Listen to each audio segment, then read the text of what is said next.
джентлмен во минатото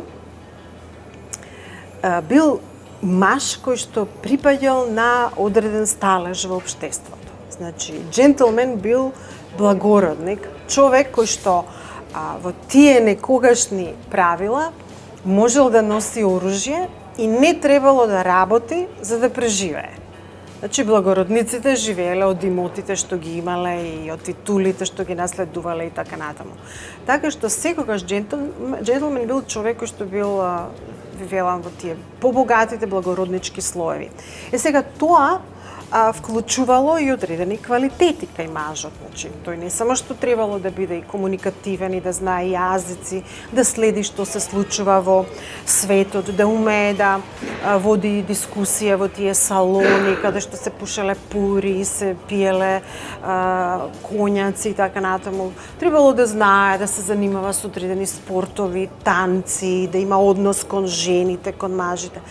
Но тоа значење сега е веќе изгубено, затоа што кога ќе кажете дека некој е джентлмен, веднаш ви сугерира дека станува збор за маж кој што има манири, кој што е кавалер, претежно кон жените. Така. Кон дамите. Но тоа не треба да е така. Значи, еден маж треба да има однесување кон сите и кон самиот себе.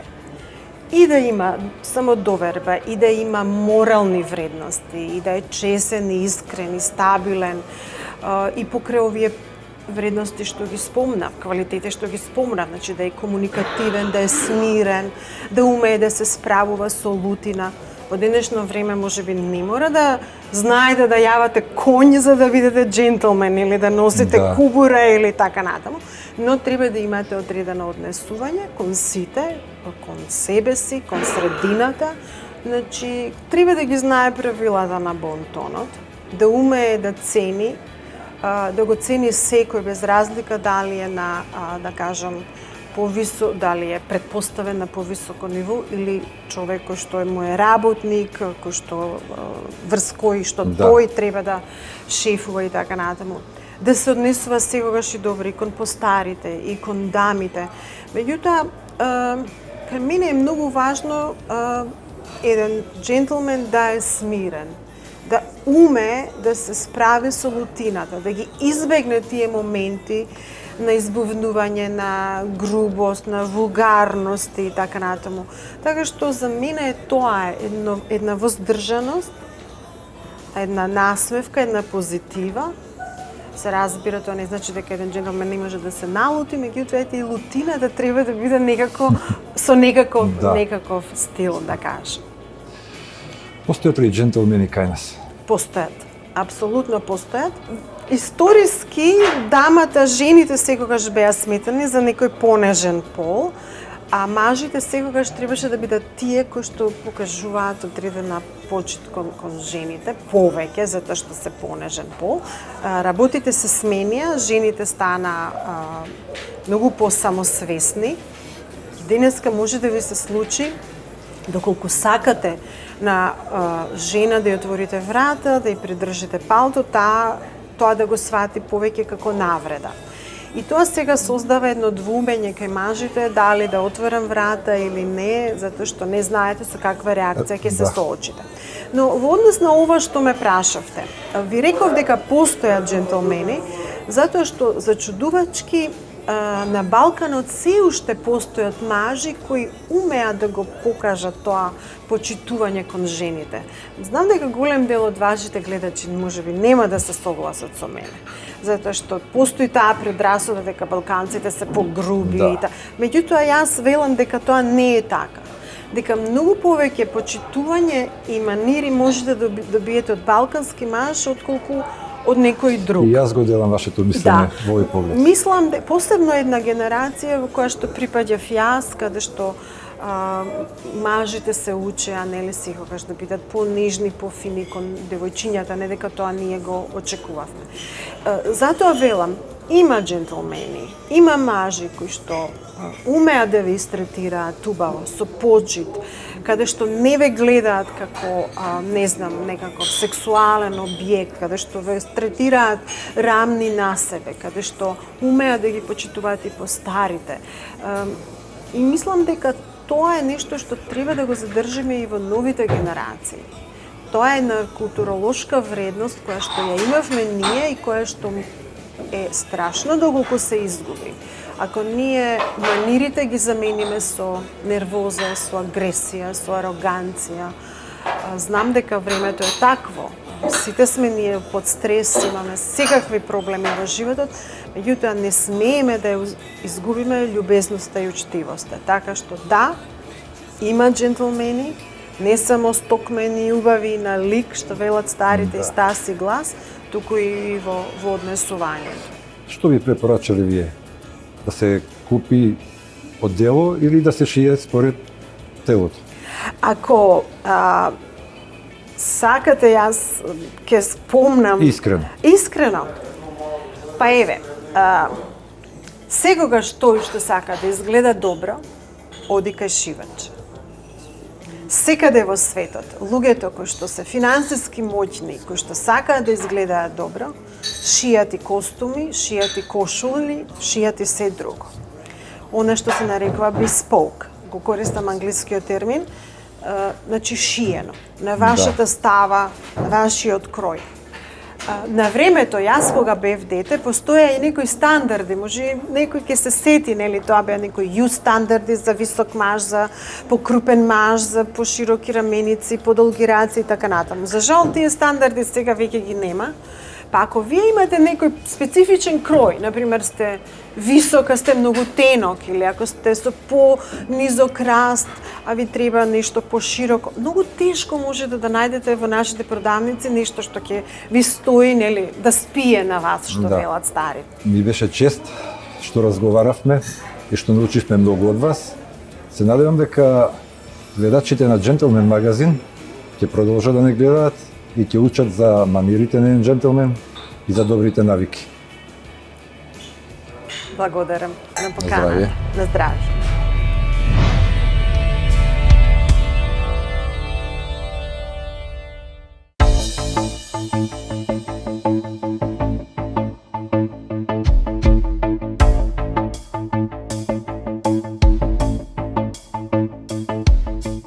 Да се изгледа добро е карактеристика на големите луѓе.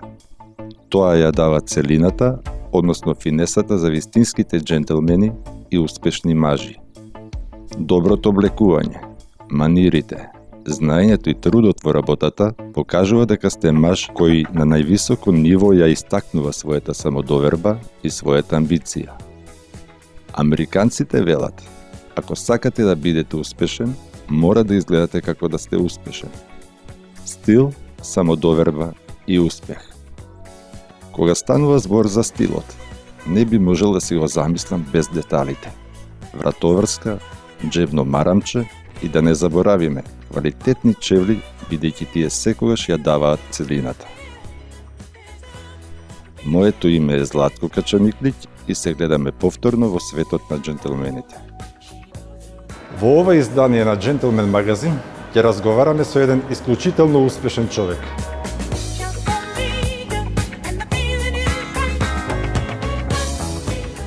Се наоѓаме во работните простории кај еден од најуспешните менаџери во Македонија, господинот Петар Денковски. Како сте?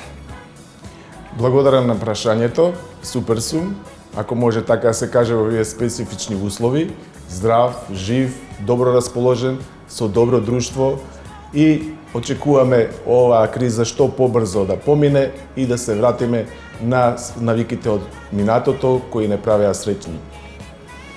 Да се надеваме дека ќе се вратиме во нормалата на поранешното живење. Јас би започнал со една реченица.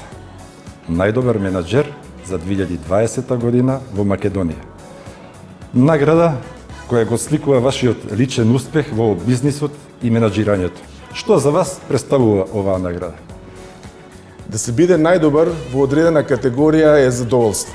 Да се биде најдобар во категорија каде што е самата професија, каде што конкуренцијата е огромна, е уште поголемо задоволство и голема чест.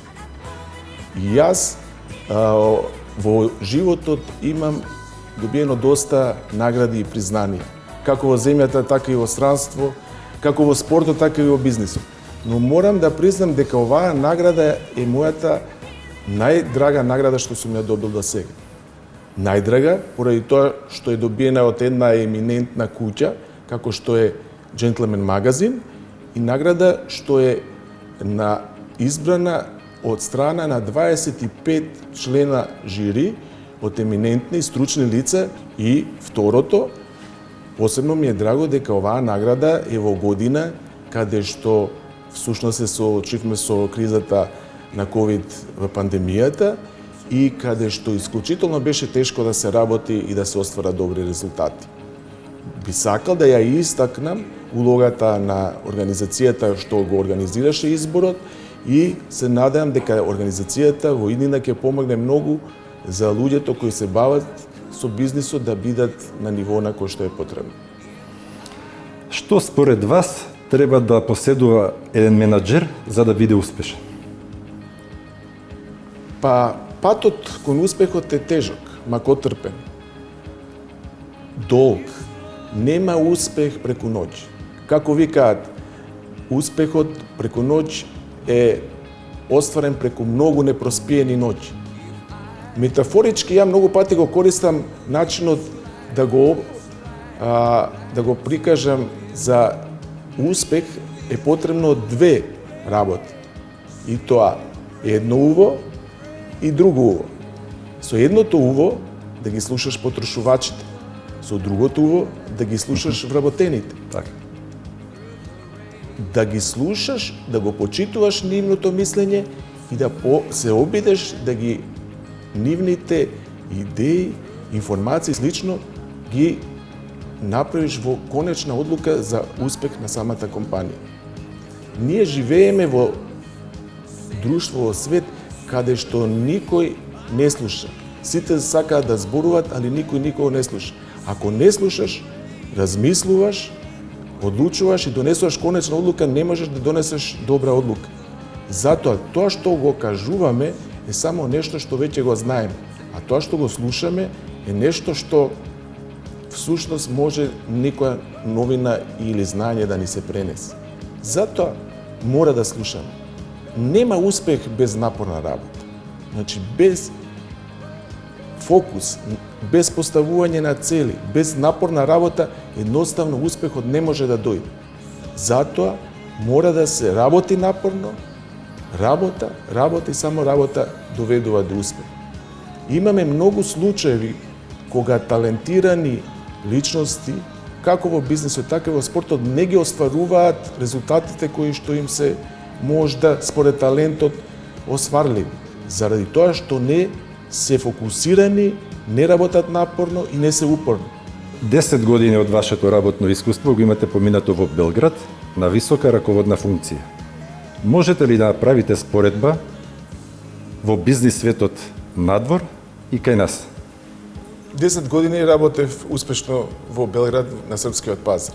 10 години кои што всушност беа едно големо искуство. Белград всушност е мој омилен град. Уживав да работам и живеам во Белград. Кога ќе се спореди измеѓу нашето бизнис окружување и таму, секако има разлики. Во Белград е една европска, светска метропола, каде што се присутни сите поголеми бизнис организации и понатаму и предпријатија кои всушност стопанисуваат и кои на некој начин, со начинот на кој што се работи, допринесуваат да тој пазар е многу динамичен, многу атрактивен и многу брзо растечки. Ако направиме една паралела, пред 10 години кога заминав и сега, македонскиот пазар можам со сигурност да кажам дека беше многу конкурентен и многу развиен. Кога заминав во Србија, тоа не беше така. Сега, после 10 години, откако се вратив, мислам дека работите се сменија. Српскиот пазар и Белград како дестинација, бизнес дестинација, галопирачки расте и се развива, што не можам да го кажам истото и за Скопје. Затоа споредбата е дека всушност тој пазар може на менаџерите, како што сум јас, само да допринесе да бидеме поуспешни, зашто пренесува едно знаење кое што сега можеме да го примениме и во услови во работа и во нашата земја. Моето мото играј као шампион. Секој ден го применував и таму.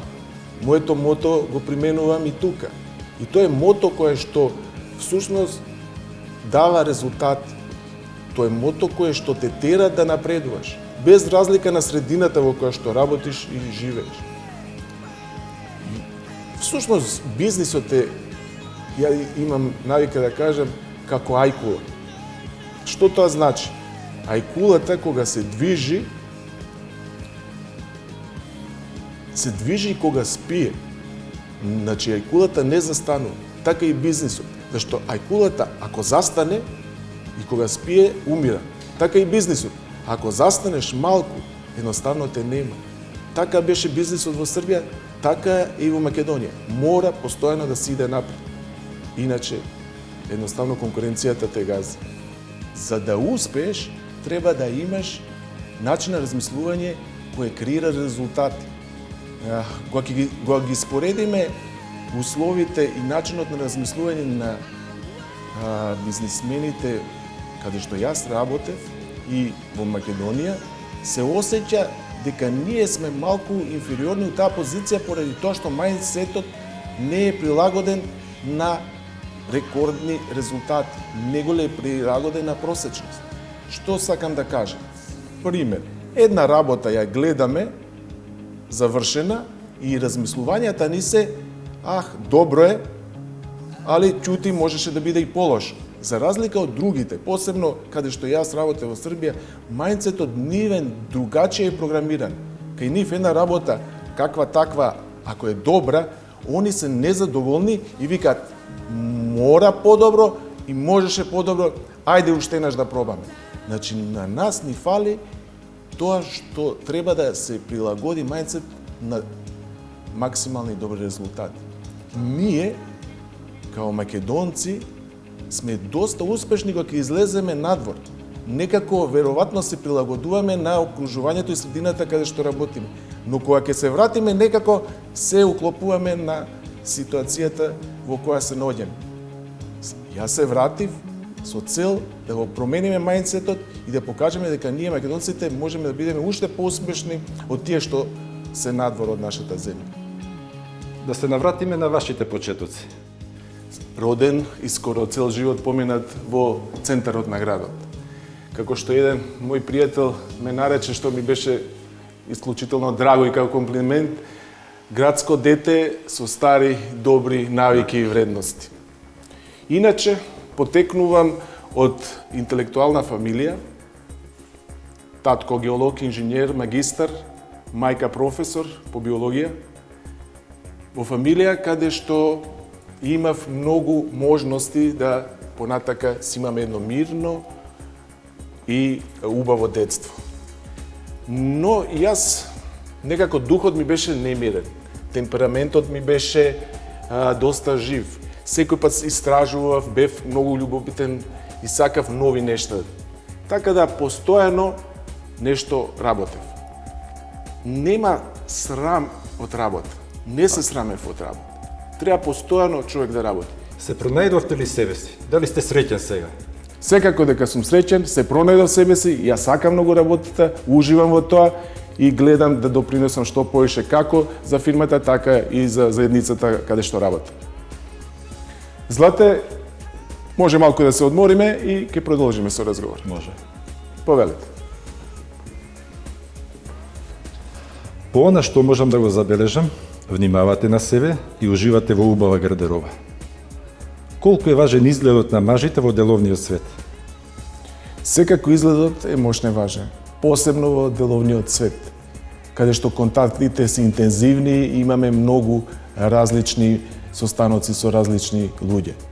Како викаат, нема втора шанса за прв впечаток. И би требало да се потрудиме да првиот впечаток е битен, но не само првиот. Треба всушност да ја прилагодиме нашата гардероба на карактерот, на настанот или ситуацијата во која се движиме и се наоѓаме. Секоја ситуација си бара свој начин на облекување. Кога ќе ги прилагодиме тие работи, мислам дека сме направиле полн погодок. И јас доста внимание посветувам на убавата гардероба. Не жалам за пари кога се работи убава гардероба. Многу пати од дома и каснам заради тоа што мои најголеми критичари се моите две ќерки и мојата сопруга, која едноставно не ми дозволува да излезам ако не изгледам онака како што треба да изгледам, независно од каков настан се работи. Мојата љубов према гардеробата се одразува во секој домен. Сакам убави часовници, сакам убави кондури. Посветувам доста внимание на деталите. Деталите ја прават разликата. Секој сака да биде во присуство на убаво облечен човек. Од друга страна, вниманието што го посветуваме на облекувањето е всушност внимание и на луѓето со кои сме. Значи, им одаваме почит и на луѓето каде што сме или го обележуваме настанот каде што присуствуваме. Затоа гардеробата според мене е доста битна и треба да се посвети внимание на нејзе. Покрај тоа што внимавате на вашиот убав изглед, забележително е и вашето джентлменско однесување. Што за вас представува поимот джентлмен? Кога да се биде машко дете е прашање на раѓање. Да се биде маж е прашање на години. А да се биде джентлмен е прашање на избор. Значи, ние не се раѓаме као джентлмен. Никој не се родил со навики кои што го карактеризираат джентлменството. Него джентлменот се ствара. Се работи на тоа да постанеш джентлмен. Кога размислам што се карактеристиките на джентлмен, две работи ми доаѓаат први на помисла. Првата е човек со добри манири и човек со стил.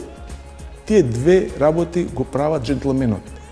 Но што подразбираме по човек со добри манири? Тоа е човек кој е културен, пристоен, со домашно воспитување, човек кој е искрен према луѓето, према себе си и према луѓето со кои комуницира, човек што е поштен.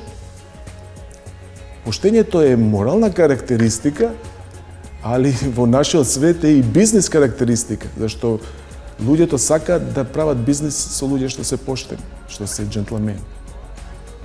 Друго е грижлив за себе и околината, хуман, помага на останатите.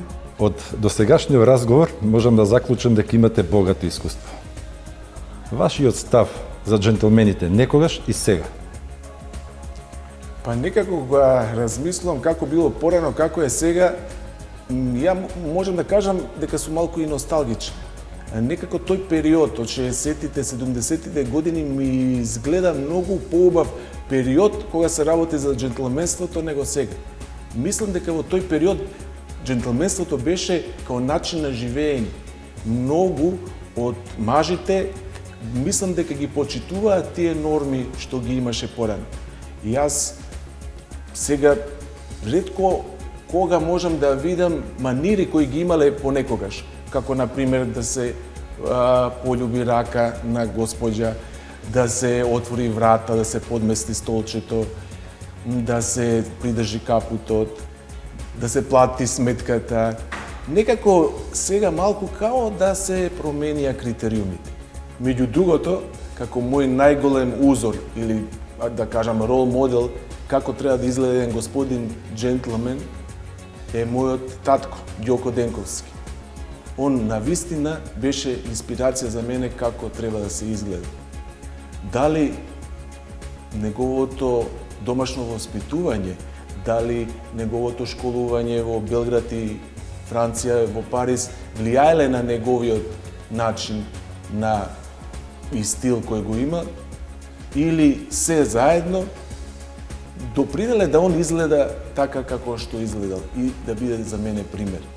Секогаш бил учтив, љубезен, пријатен за разговор, со умерена и незначителна критика доколку постои, советодавен, грижлив, искрен, поштен, со посебен култ према жената, према мајка ми, кој што се грижал за својот изглед да биде безпрекорен, Значи, секој излагање од дома изгледал, кога ќе се подсетам, така и пријателите го кажа, као човек из бурде. И последно, изгледал со 2 пати да ги исчисти, не изгледал без да ги исчисти 2 пати кондурите. Значи, еден човек кој за мене остава многу голема трага, се надевам и да е жив и здрав уште до 101 година, да продолжи да биде мотив и инспирација за мене и за моите најблиски.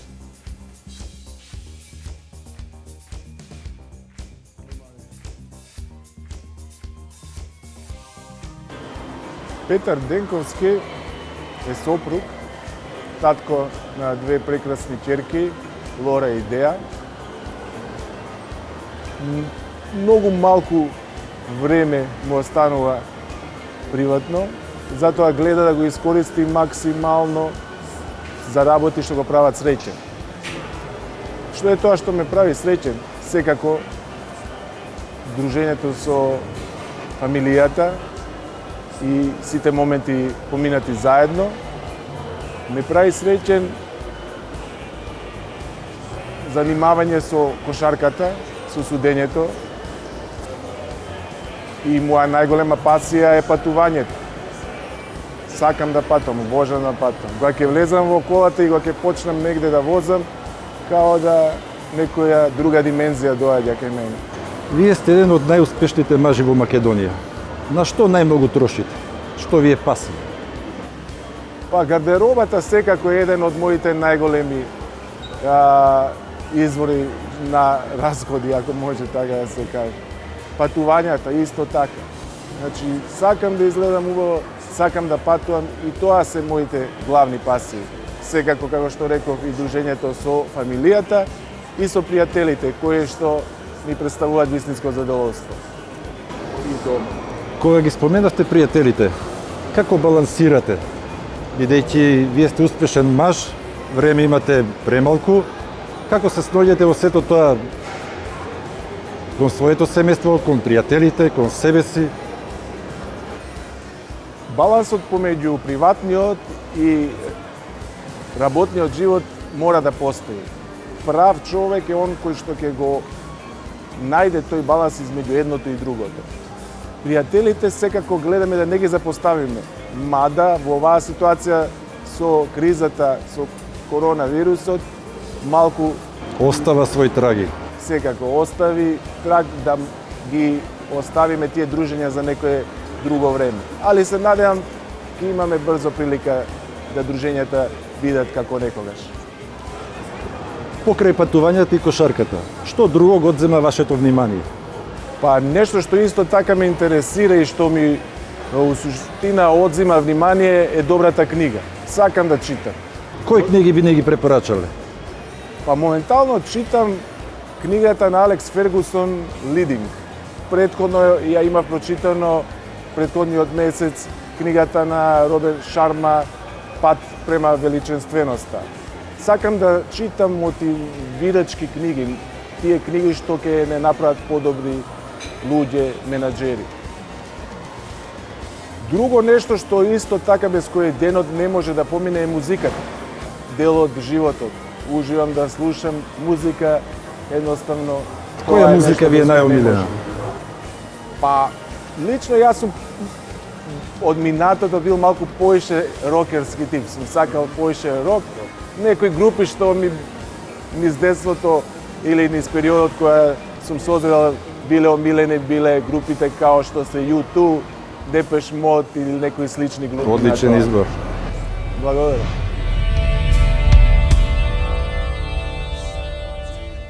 Имате значајни успеси и во спортот. Од каде таа љубов во спортот? Па љубовта потекнува уште од мали ноги, откако знам јас за себе се бавам со спорт. Веројатно татко ми као бивши кошаркар ми ја пренесе таа љубов и таа љубов продолжува до ден денеска.